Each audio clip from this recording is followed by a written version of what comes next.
talvez pareça estranho ainda não termos começado este painel, mas o Sr. Professor Rui Figueiredo Marcos já chegará a esta mesa, está bem? É só um momento.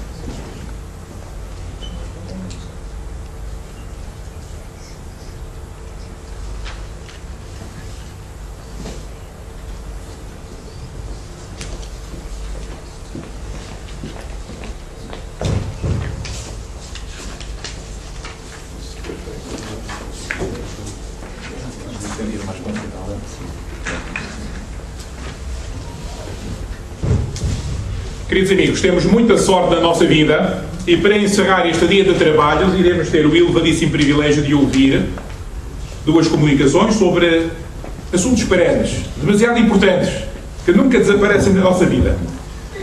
Nomeadamente, uma comunicação do Sr. Professor Rui Figueiredo Marcos, da Universidade de Coimbra, sobre o direito na época de Luís António Verney, e uma comunicação da Sra. Professora Maria de Fátima Nunes, da Universidade de Évora, sobre a ciência no século XVIII. Queridos amigos, é mesmo um sinal da nossa sorte e é um grande privilégio irmos aprender com estes palestrantes. Sr. Professor, tem a palavra. Obrigado, Sr. Presidente, Srs. Doutores, Senhoras e Senhores.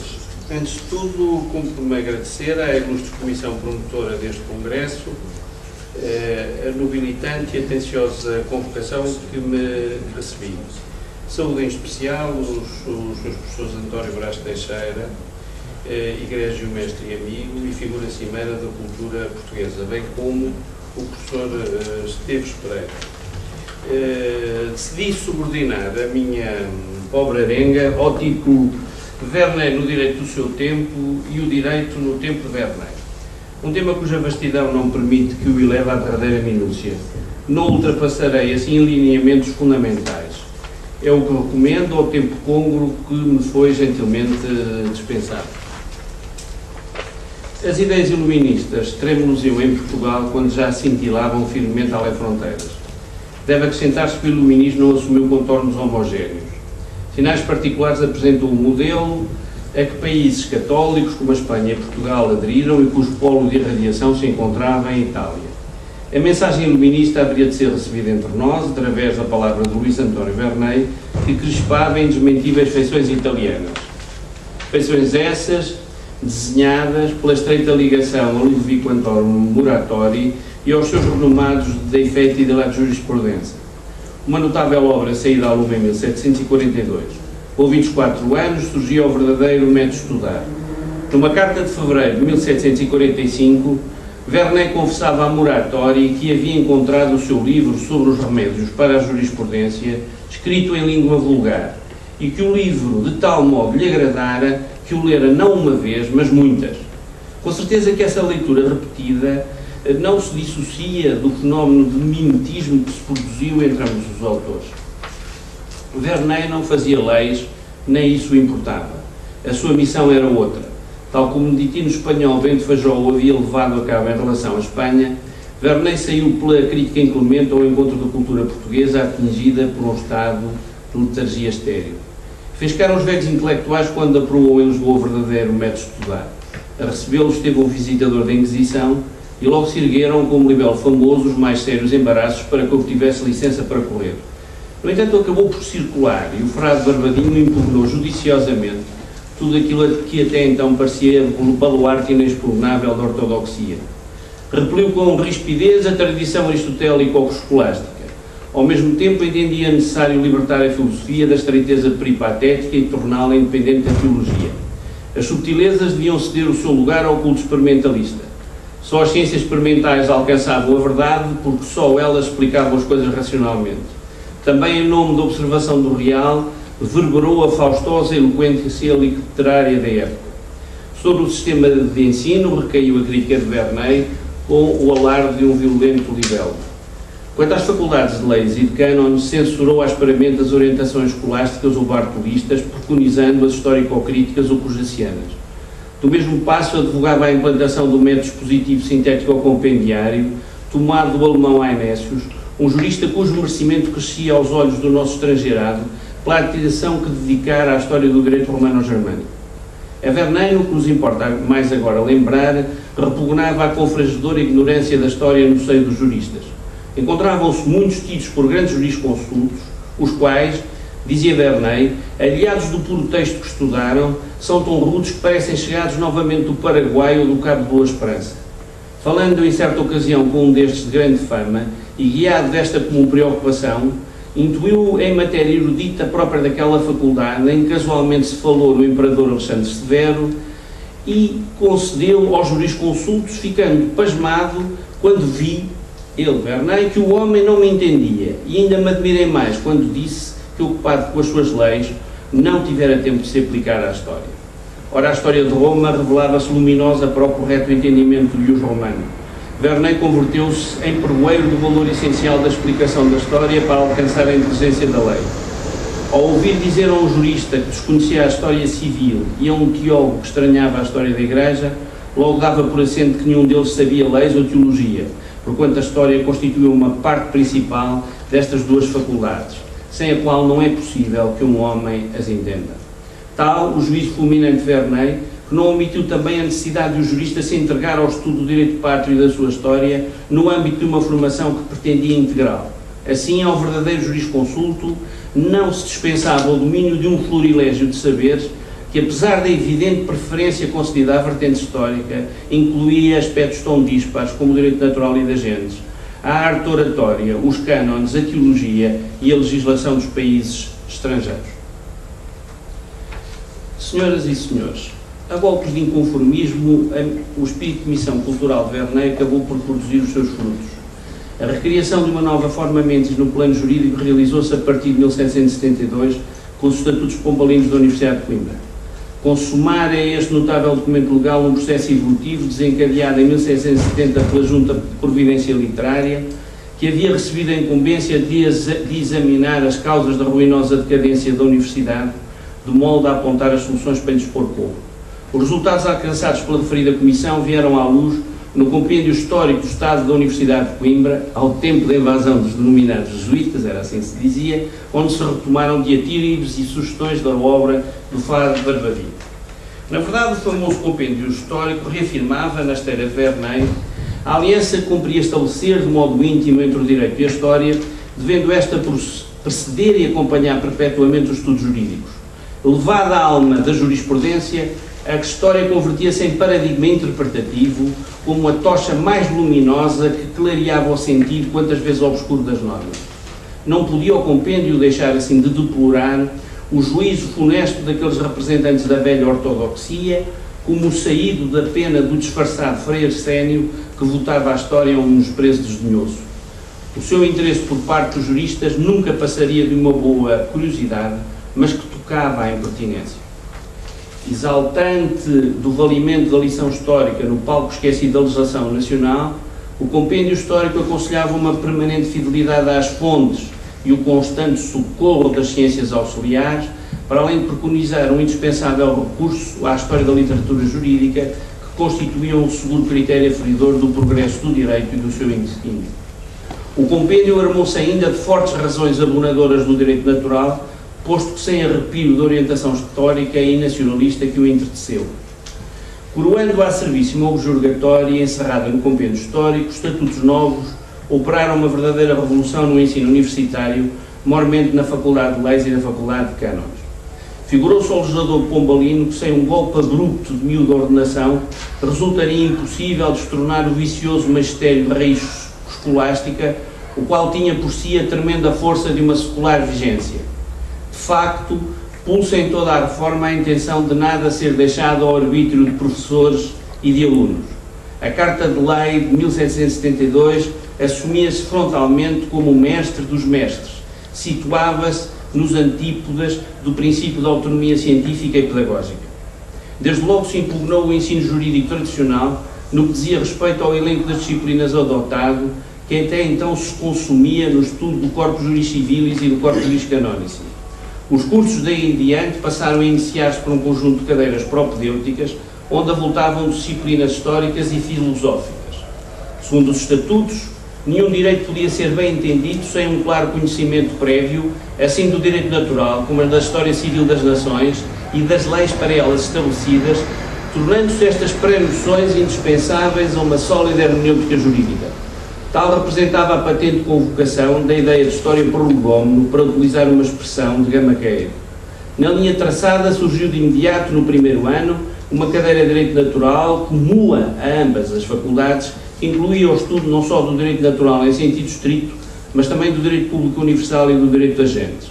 A seu lado estabeleceu-se uma cadeira de História do Direito Romano e do Direito Pátrio, com a designação de História Civil dos Povos e Direitos Romano e Português. Um caminho que continuaria a ser percorrido no segundo ano, através de uma cadeira de História da Igreja e do Direito Canónico. Verdadeiramente inovador revelou-se ainda o legislador Pombalino quando impôs no último ano do curso a legistas e a canonistas a frequência de uma cadeira de Direito Pátrio que, pela primeira vez desde a fundação da Universidade, penetrou na vida escolar. Invetivava-se o facto do Direito Pátrio jazer até então em vergonhoso e profundo silêncio. Sendo o Direito Português fonte privilegiada no foro, as leis nacionais deviam andar sempre diante dos olhos e impressas na lembrança, não só para se aplicarem na prática, mas também para se ensinarem e explicarem no plano teórico. Observemos, por outro lado, que os Estatutos de 1772 não se limitaram a acolher o ensino do direito pátrio e da sua história, ou porque receassem algum desvario propositado, ou porque temessem aspectos aligeirados pela lei universitária, interpretações demasiado folgadas. O reformador setecentista não hesitou em prescrever aos professores o conteúdo das suas preleções. Doravante, ao Magister Dixi tradicional, sucedia um outro mestre bem mais poderoso, um verdadeiro legislador, doutrinador, cujas opiniões detinham o incontestável vigor de lei. Com efeito, o mestre dos mestres fixava descaridosamente o programa das várias disciplinas, e de modo tão minucioso o fez no âmbito da história do direito pátrio, que o conjunto dos preceitos dedicados pelos Estatutos de 1772 ao tema representam, como a justo título se tem salientado, a primeira tentativa séria de sistematização da história do direito português. A severidade da revolução introduzida pela reforma pombalina no ensino do direito consistiu também na imposição de uma certa orientação doutrinal às diferentes cadeiras. Os Estatutos de 1772, além de terem particularizado o programa das disciplinas em foco, influíram decisivamente na eleição da escola de jurisprudência que o professor devia considerar preferível. Não admira, pois, que lhe cumprisse demonstrar o pernicioso florescimento que até então gozara de modo imerecido a nefasta escola bartolista, quer no plano forense, quer no tom lúgubre e decadente que emprestara às lições e postilas de direito. Ao mesmo tempo, encontrava-se vinculada à missão oposta de sobredoirar, na linha de Verney, a reputação das diretrizes metodológicas oriundas da escola cujaciana, encarecendo o engenho de um grande número de jurisconsultos insignes que a componham. Nesta primazia, o domínio da história desempenhou um papel de relevo, enquanto na proscrição das figuras de coroa das escolas medievais, como Irnério, Acúrcio e Barco, se atendia à sua patente ignorância quanto ao desenvolvimento histórico do direito, louvava-se Cujácio, em nome da aliança que estabeleceu entre o estudo do direito e da história, conseguindo assim restituir o esplendor perdido à jurisprudência. Um dos malefícios cimeiros pelos quais se reprovavam os Estatutos Velhos de 1598 residia no senhorio absoluto do método analítico, que aliás sobreviveu apenas em 2 cadeiras do final do curso, para o indispensável esgrimir dos alunos com a interpretação das normas. Em seu lugar surgia um novo método, tomado do sistema alemão e que já fora sugerido por Verney, designando-se de sintético ou demonstrativo compendiário. Ao mestre pertencia a oferecer uma imagem geral da disciplina, mediante a redução da matéria a um conjunto de doutrina ordenado e sistemático, subordinando a evolução expositiva a um rumo de crescente complexidade. Este método encontraria apoio na elaboração de manuais adequados, sujeitos à aprovação oficial. Senhoras e senhores, espraiemos agora a nossa vista pelo panorama global do direito que Verney ajudou a construir. Os relatórios secretos que Verney remeteu ao Marquês de Pombal denunciam isso mesmo. Não se desconhecem as coordenadas fundamentais da escola racionalista de direito natural. Os proveios do direito natural desceram dos céus à terra. O poder da razão humana assumiu uma tremenda centralidade. O homem aparecia inteiramente senhor de si mesmo e do seu destino. Havia um claro projeto de racionalização do conhecimento, pelo que o irracional deliberadamente se silenciava. É com progressiva naturalidade que o direito natural se solta de pressupostos metafísico-religiosos. Chega-se ao direito natural que, em última instância, encontra fundamento na raça humana. A ela pertencia a tarefa de desvelar as normas que regiam as relações entre os homens numa comunhão imanente à sua própria natureza. Portugal aceitou que lhe pregassem o uso da razão. As reformas introduzidas pelo Marquês de Pombal impuseram-no sem desfalecimentos. Se de alguma coisa se pode vangloriar o período iluminista da história jurídica nacional, encontra-se precisamente na eleição de uma linha de pensamento filosófico-jurídica claramente delineada, à qual se procuraram subordinar todas as transformações jurídicas, quer de ordem legislativa, quer de ordem doutrinal. Por esta altura, a vida jurídica, ao arrepio da tradição herdada e em nítido contraste com a desorientação da época liberal que lhe viria a suceder, obedecia a uma firme e inequívoca diretiva jus-filosófica. Tratava-se de uma filosofia jurídica com caráter autónomo, cultivada como esfera sobranceiramente independente da teologia, sob o manto radioso da Escola do Direito Natural e das Gentes. De facto, se as instituições jurídicas desvariavam no seu iter evolutiones por terrenos alheios à corrente jus-racionalista, isso ficaria a dever-se a dificuldades surgidas na concretização prática das reformas empreendidas. A partir de meados da década de 60 do século XVIII, o legislador encetou uma instante tarefa modernizadora e conseguiu furtar-se em incoerências. Espacejou de casos pensadas diversas reformas que podiam ter implicações no campo do direito. O advento e a generalização da doutrina do direito natural acabariam por entorpecer os lances transformadores mais expressivos. O direito privado, máximo é o direito sucessório, foi substancialmente modificado ao arrepio de toda a tradição jurídica nacional e em consonância com as novas ideias dos racionalistas.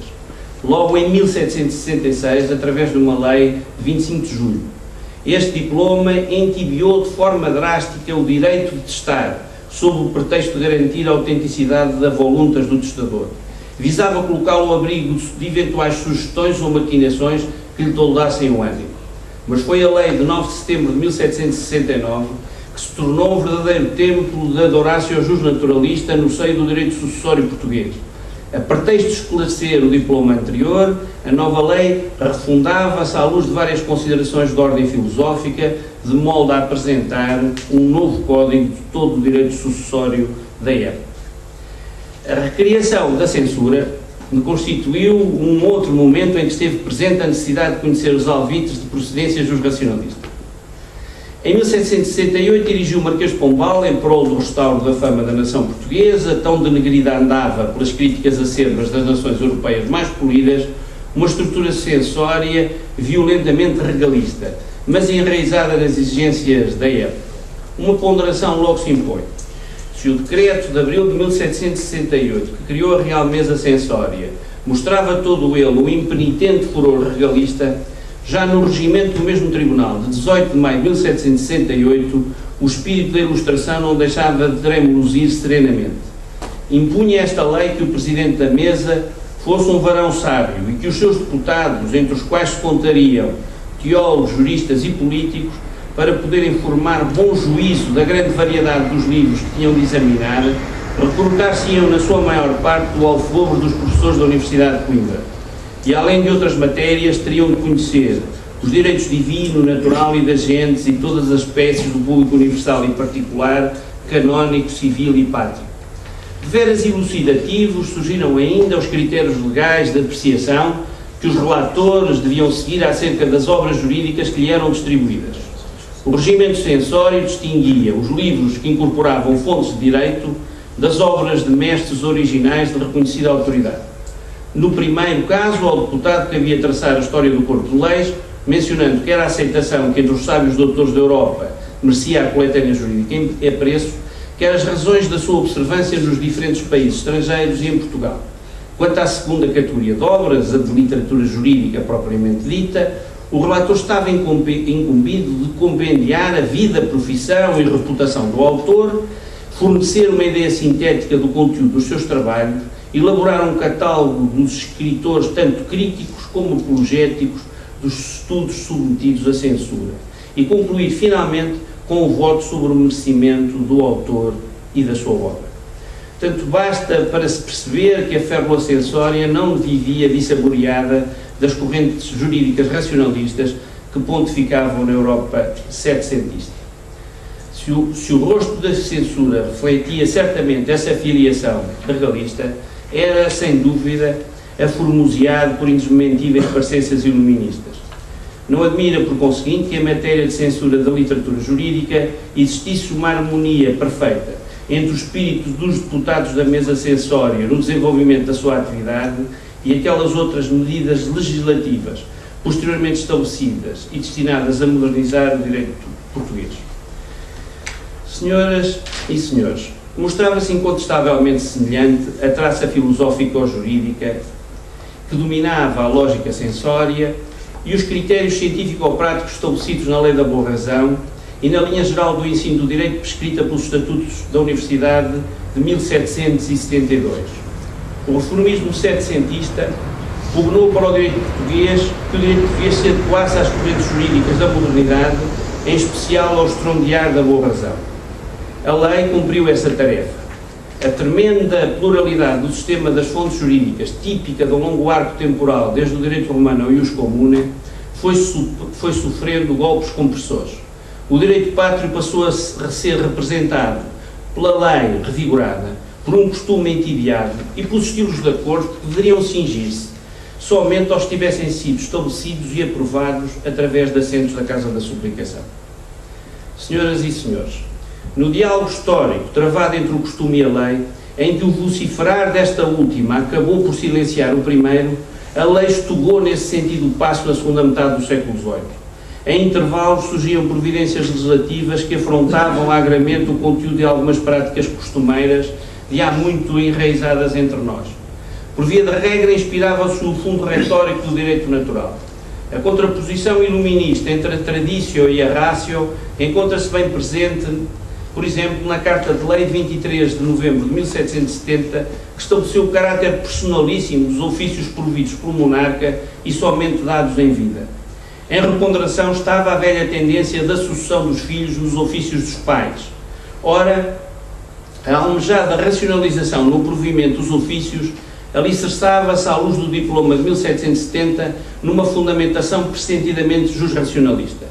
Invocaram-se, entre outros motivos, a diametral contraposição entre o mencionado direito consuetudinário e o que se achava estabelecido nas leis e costumes de todas as nações polidas da Europa, a essencial repugnância que transmitia um tom irracional princípio de sucessão e, sobretudo, efetivava-se com acrimónia o velho jurista Álvaro Velasco.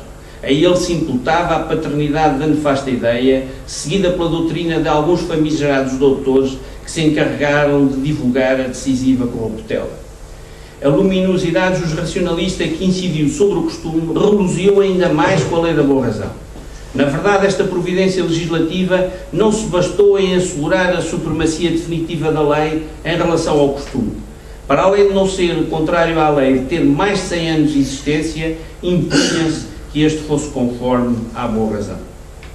A reta ratio justnaturalista invadiu também o entretecimento pombalino do direito subsidiário. Do elenco das fontes do direito subsidiário recebido das ordenações filipinas, apenas veio a sobreviver o direito romano e ainda assim enjoeirado pelo crivo apertado do direito natural. Nos casos omissos, cumpria recorrer ao direito romano, mas não a um direito romano indistintamente considerado. Unicamente seria aplicado aquele que se apresentasse conforme à boa razão. No entanto, este critério apresentava-se resvaladiço, suscetível das mais desencontradas concretizações. Não tardou, porém, a surgir o indispensável lance aclarador. Os novos estatutos da Universidade facilitaram a sua aplicação, fixando em primeiro lugar um conjunto de regras de acordo com as quais os alunos deviam aprender a discernir, no mare magnum dos preceitos romanistas, aqueles que, por estarem em sintonia com a boa razão, se teriam de considerar aplicáveis. Estas normas valeriam de igual modo para a prática forense. Depois, a mesma lei, sabendo de antemão a insuficiência de tais regras, impulsionou-se em outras palestras uma via mais simples e prática. A de o intérprete, em caso de dúvida sobre se uma norma de direito romano estaria ou não conforme com a boa razão, indagar qual o uso moderno que da referida norma se fazia entre as nações civilizadas, aproveitando o útil e apreciável trabalho para o mesmo fim se achava já feito por um grande número de jurisconsultos. Por conseguinte, era afinal o direito contido nas obras doutrinais dos juristas da corrente de usos modernos pandectaram, como Carlo Pessoa, Vainesius e Böhmer, que passava daí em diante a valer como fonte subsidiária do direito. Havia, porém, matérias, as políticas, económicas, mercantis e marítimas, que pela tremenda evolução registada careciam de uma regulamentação moderna, naturalmente incompatível com o direito romano. Assim, na falta de direito pátrio que as regesse, a única solução seria, como foi, a de recorrer ao trabalho legislativo já realizado nestas áreas em outros países europeus, numa palavra, às leis das nações cristãs iluminadas e polidas. O novo esquema das fontes de direito subsidiário quedava-se por aqui. O direito canónico recolheu aos tribunais eclesiásticos por se entender que aos tribunais e ministros seculares não tocava o conhecimento do pecado. E proibia-se, por último, que as glosas da Curse e as opiniões de Bartolo fossem alegadas e aplicadas em juízo. Idêntica solução estava implícita a respeito da Communis Opinion. Esta proscrição, no seu conjunto, achava-se carregada de significado jurídico, pois impunha legalmente a ruptura com o bartolismo secular. Bem feitas as contas, o sistema pombalino de integração das lacunas era a um tempo mais simples e mais complicado em comparação com o estabelecido anteriormente. Mais simples, porquanto os casos omissos regiam-se pela boa razão indagada no direito romano, nos princípios do direito das gentes ou nas leis das nações cristãs iluminadas e polidas, para as matérias políticas, económicas, mercantis e marítimas. Mais complicado, uma vez que a vida jurídica portuguesa não se encontrava nada afeita à corrente jus-racionalista, nem nos estudos universitários, e menos ainda na prática forense. O salto impulsionado em 1769 dos comentários de Bartolo para a Reta Ratio transformou-se pela sua brusquidão em verdadeiro sobressalto para a grande maioria dos jurisconsultos portugueses, totalmente alheios às novas orientações. Por sobre isto, reeditavam-se algumas dificuldades da época bartolista. O que se buscava afanosamente era encontrar um ius certo, um direito que prescindisse de manobras opinativas. Ora, se anteriormente a insegurança do foro residia na maleabilidade do argumentum ab auctoritate, agora a instabilidade passou a ocasionar-se na necessidade de cotejar os preceitos do direito romano, invocados a título de direito subsidiário com a boa razão. Não apagou a incerteza o juízo certificativo constante dos estatutos da Universidade. O recurso por eles imposto às obras doutrinárias dos jurisconsultos mais representativos da corrente de usos modernos pandectaram conduzia, a bem dizer, a uma outra communis opinion, embora de sentido material distinto. De facto, reviviam-se as dificuldades opinativas do velho jogo. Os doutores que escreveram sobre o uso moderno das pandectas discordavam muito entre si, malgrado haver normas de direito romano que, por todos, nemine discrepantes, se reputavam inotavelmente primidas. A libertação do jugo da autoridade bartolista transformou-se, afinal, em uma outra submissão, desta feita às opiniões dos jurisconsultos de usos modernos. Só que suave infortúnio, ao tempo do regime integrativo das ordenações, relampejavam disciplinadoramente os comentários de Bartolo e agora rivalizavam em igualdade de auctoritas o conjunto de doutores, sem que um de entre eles desvigorasse, pelo seu alto quilate jurídico, as opiniões dos outros. Senhoras e senhores, ultrapassada a primeira fase da atividade legiferante pombalina, quando o legislador enverdou pelo franco acolhimento das correntes jurídicas da modernidade setecentista, os assentos da Casa da Suplicação passaram a constituir um cenário natural para aquilatar com alguma certeza da renovação efetivamente operada na vida jurídica nacional. Mal o legislador desencadeou o impulso modernizador, o Supremo Tribunal Português, no desempenho da importante tarefa de interpretação autêntica das leis, recolheu a um pronto o acicate correspondente. Quer isto significar que, muito eloquentemente, logo em 1769, se registaram as primeiras manifestações jurisprudenciais estimuladas pelas transformações legais ocorridas em resultado dos princípios justnaturalistas, aos quais a Lei da Boa Razão primeiro e os Estatutos Pombalinos da Universidade depois concederam ampla guarida.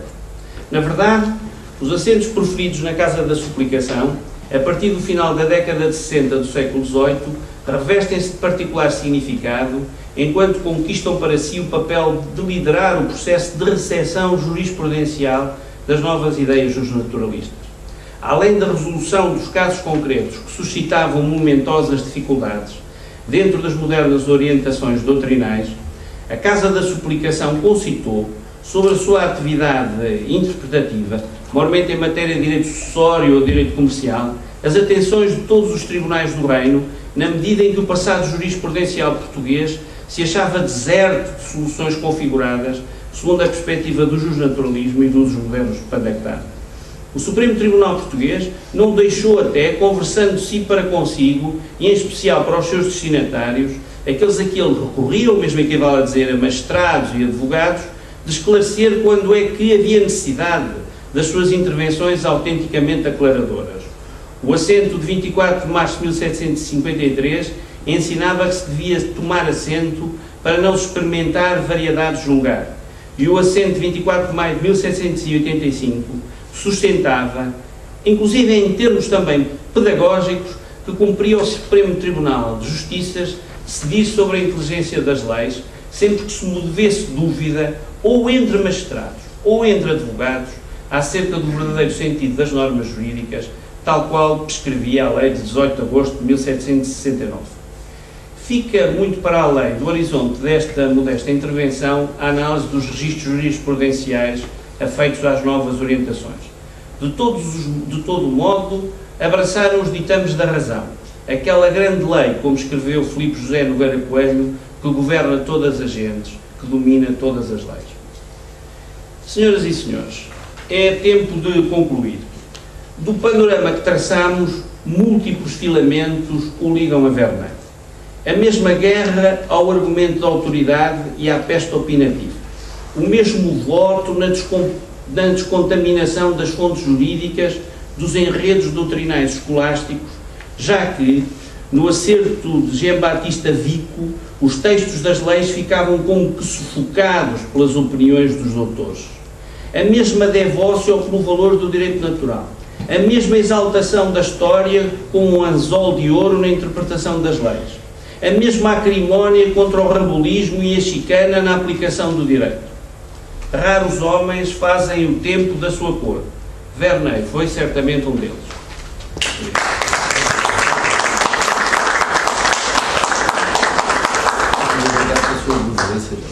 Muito obrigado, Sr. Professor. O tempo é cruel. Deveríamos ter tido muito mais desse fantasma para compreendermos a sua grande erudição a este respeito, mas de facto temos que gerir bem o pouco que temos. Queridos amigos, dou de imediato a palavra à Sra. Professora Maria de Fátima Nunes, que desde há muitos anos conheço, penso que foi em 93, que tive o elevado privilégio de me cruzar com a Sra. Professora pela primeira vez. Tem escrito nestes anos obras de referência sobre a história da ciência em Portugal e sobre a reflexão epistemológica portuguesa. Não é preciso mais nada, irá ser um gosto e um privilégio ouvi-la. Tem a palavra. Muito obrigada. Eu queria agradecer o convite e o desafio de estar aqui e agradecer também a paciência das pessoas desta tarde, agora do não stop. Eu pus aqui umas marquinhas para ser o mais sintética possível. Em primeiro lugar, falar do Verneuil, tal como o professor Franco há pouco nos falava, que há sempre quase um combate emotivo. Para mim o Verneuil é uma outra faceta desse combate. Eu fui aluna do professor Benha de Andrade na Faculdade de Letras da Universidade de Lisboa e, portanto, tive uma visão do Verneuil. De seguida, aterrei na Faculdade de Ciências Sociais e Humanas sob o magistério do professor Silva Dias e do professor Esteves Pereira. E devo dizer que ler o verdadeiro método de estudar, passando da Alameda da Universidade para a Avenida de Berna, foi só de si um verdadeiro estrondo, com bastante mais repercussões que o terremoto de 1755 e toda a projeção de Pombal que nós tínhamos a que dizer. Estávamos nos anos 80 e é óbvio que há uma determinada componente historiográfica na qual eu me formei, na qual eu fiz o mestrado e o doutoramento. O falar do Verneuil, para mim, que vem da Universidade de Évora, como calculam, tem ainda um acréscimo. Eu tenho pena de não podermos estar nos claustros do velho Colégio do Espírito Santo e deambularmos pelas salas dos azulejos, pela sala da filosofia dita natural, sob o ponto de vista jesuítico, que tem umas carrancas, é a única sala que tem umas carrancas nos quatro cantos das salas que olham subliminarmente por quem anda na sala. E temos a experiência de Magdeburgo, o vácuo, e, enfim, seria outro contexto, seria outra leitura de Verney, seria outra leitura do verdadeiro método de estudar. Mas há ainda a particularidade da Universidade de Évora, já neste século XXI, na sua reunião do Senado, quando foi criada a Escola de Ciências e Tecnologia, num debate que durou uma tarde inteira e de uma forma extremamente acérrima, votou o nome do último colégio da Universidade. E nós temos o Colégio Pedro da Fonseca, o Colégio Espírito Santo, o São Francisco, e seria entre Colégio de São Francisco ou Colégio Luís António Verney para a Escola de Ciências e Tecnologia. E o colégio ficou Luís António Verney. Por tudo isto é óbvio que o meu olhar e o voltar atrás para ver o que foi a importância de Luís António Verney para rapidamente numa visão europeia e portuguesa de cultura científica, me obriga a também voltar às aulas do mestrado de Estudos Históricos Europeus e voltar às aulas do professor Silvia Dias e do professor Esteves Pereira, mas sobretudo nesta questão do professor Esteves Pereira, em torno da questão da natureza, da physis, da natureza, da norma da casa e do justnaturalismo. E é por aí que se abre uma janela que, no meu ponto de vista, é fundamental. É nós percebermos que a cultura científica, a prática científica, as alterações científicas que Portugal, a cultura em Portugal como reflexo, ponto de diálogo ou de tensão com a cultura europeia, tem que ser sempre vista e administrada como de um caldo, mais um caldo cultural, mais um compartimento, eu gosto de usar para os meus alunos de mestrado e de doutoramento, como a realidade do século XVIII é um imenso cubo que tem várias faces, e uma dessas facetas, uma dessas faces é exatamente a componente da ciência, mas também a componente da técnica. É insuperável nós entendermos a norma da casa sem a componente utilitária que a instrumentação técnica tem que fazer valer para o uso e a prática da modernidade e da contemporaneidade científica, que é isso que, sob um ponto de vista retórico, sob um ponto de vista de uma linguagem extremamente absorvente, Luís António Verney nos vai dar, sobretudo na carta que eu aqui tentei usar como zoom, da carta 10ª. Mas, sob este ponto de vista, eu não posso entender e olhar o Verney sem perceber que o Verney é um ator da cultura científica europeia.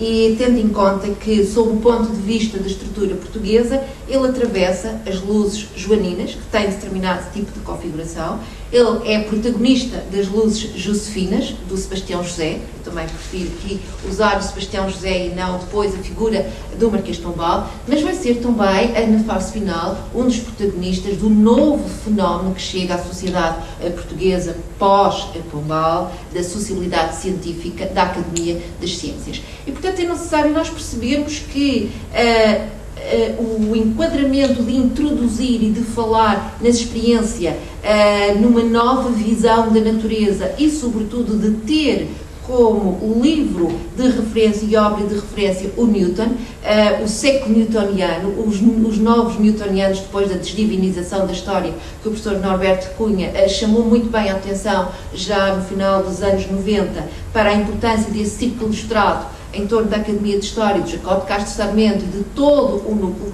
que se fazia. O Verney é alguém que, fazendo o seu périplo europeu, desemboca e tem o consciente possível, tem o território necessário e suficiente para se saber articular entre as instituições, tendo em conta que ele é um ator e tendo em conta que é o reflexo de uma sociedade que tem que ser vista numa perspectiva de interação entre a cultura europeia das luzes e a cultura portuguesa e a cultura em Portugal. tendo em conta que estas interações se faz pela circulação, pelas trocas de ideias e pelas trocas de algo que é vital e que está muito presente na forma como o Verneuil estrutura a sua obra, que são as cartas. Eu penso que é impensável nós entendermos a cultura científica sem dois suportes fundamentais do século XVIII. As cartas, já que tanto se falou hoje aqui do século XX, são os nossos e-mails e é impensável daqui a 50 anos como é que os historiadores vão fazer as trocas, como é que se organizam colóquios, porque nós não guardamos os e-mails, mas se um dos suportes são exatamente as cartas que são trocadas e são utilizadas como um mecanismo pedagógico e um mecanismo de intervenção, quer na literatura, que desponta no século XVIII, todos nós estamos relembrados das Ligações Perigosas como um sucesso de best-seller sob o ponto de vista literário, e o outro suporte é a edição enquanto livro, mas também a edição enquanto publicação periódica. E, de facto, o Verneuil faz muitas vezes referência ao jornal des Savants, às trocas entre os filósofos europeus e também os filósofos da sua própria parceria e da sua própria tribo científica, se assim me permite. É óbvio que há toda uma retórica e, portanto, os a abater seria os jesuítas. É tão bem interessante nós percebermos que tratarmos e olharmos hoje, no século XXI, do Verneuil, ele funciona quase como um laboratório que está sempre em atividade, ao qual nós vamos olhar e percebemos que espantoso, o professor Curado há pouco, no início da tarde, e quando estávamos ainda um pouco mais frescos, provocou exatamente esse choque de, ao nosso olhar das nossas vivências do século XXI, parece que aquilo que ele dizia do século XVIII, no século XVIII, era o verdadeiro visionário e heráltico que estava a ver aquilo que nós estamos a viver. Essa, no meu ponto de vista, é uma das grandes importâncias de voltar ao Verneuil. Estas práticas de comemoração científica têm inevitavelmente essa importância, sobretudo porque nós hoje falamos de sociedade global, falamos de comparativismo e transnacionalismo, e é exatamente isso que está presente em todo o verdadeiro método de estudar, de introduzir uma visão internacional, de introduzir uma visão europeia. É também em torno deste modelo de voltar aos grandes textos de referência da nossa cultura científica e da nossa cultura europeia, que eu acho que é vital, pelo menos para mim foi, sobretudo tendo em conta que eu fiz um mestrado de História Cultural e Política, de voltar, e filo ontem à noite, de voltar a pegar nos volumes do Paul Azar. Primeiro, a Crise da Consciência Europeia, editada logo no início dos anos 20, e depois o estruturar o pensamento europeu do século XVIII. Sobretudo lembrando-nos que os textos foram escritos num período entre guerras, que os textos foram escritos provavelmente nos momentos de crise do século XX, mas sobretudo sob o ponto de vista de olhar o Verneuil com este modelo. A crise desestrutura, parte tudo, e depois o pensamento europeu vai compor os autores, os textos, e não é ótimo ter o privilégio de ser a última a falar, eu sei que tem que ser mais sintética, mas que me permite quase recuperar todas as notas, todas as referências que nós tivemos aqui durante esta tarde. Foi e também dentro desta sequência que muitas vezes as historiografias e os momentos de olhar estas figuras emblemáticas das luzes, há como que a exaltação da memória e depois há também o nemesis, ao esquecimento. E um dos textos que eu trabalhei no âmbito das comemorações do mundo português, que faz o Joaquim de Carvalho em Coimbra, em 1940, considera. Estamos a fazer as comemorações do mundo português, da identidade nacional, e é preciso fazer algo completamente diferente e deslocar a atenção do Manuel Múrias e do palco de Belém para a cidade de Coimbra, para a Universidade de Coimbra.